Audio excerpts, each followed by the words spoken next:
Hello guys, welcome back to my channel. सबसे पहले मेरी तरफ से आप सबको हर हर महादेव।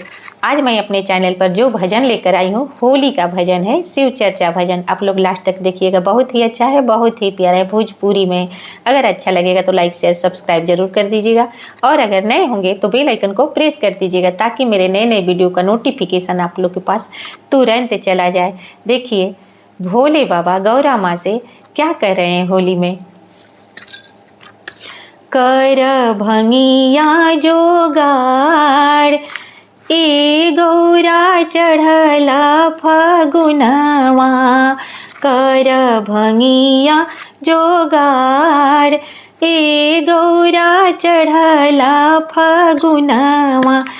कर भंगिया जोगाड़, कर भंगिया जोगाड़, ए गौरा चढ़ल फगुनवा। कर भंगिया के जोगाड़, ए गौरा चढ़ल फगुनवा। चढ़त फागुन भांग चाही हमरा रोज हो।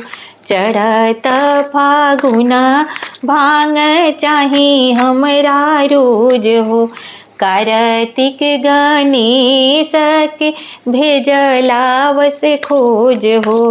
कार्तिक गणेश के भेजलावस खोज हो।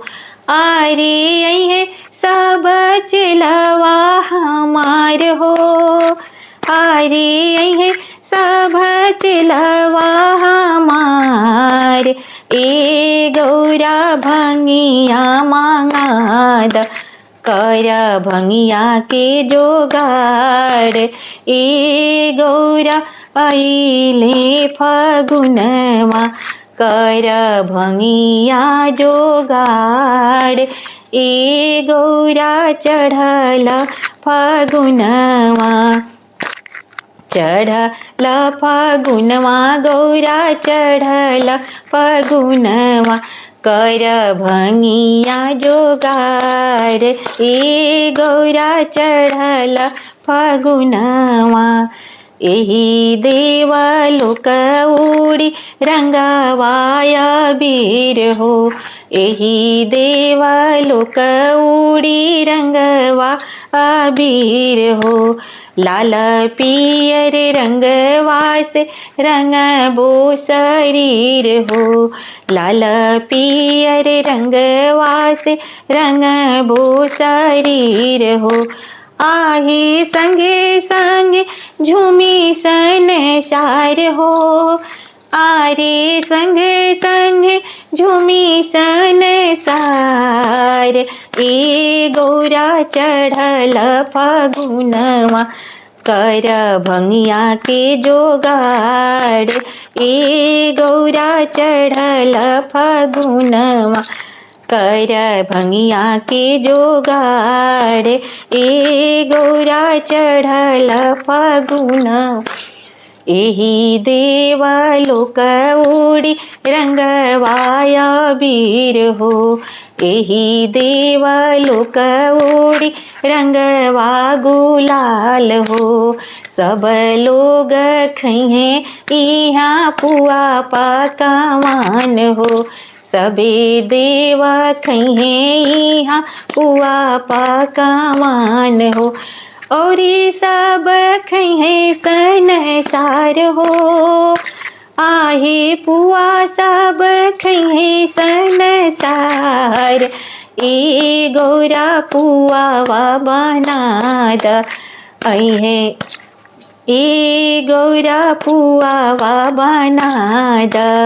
आइल फागुन के बहार, ए गौरा पुआवा बनाद।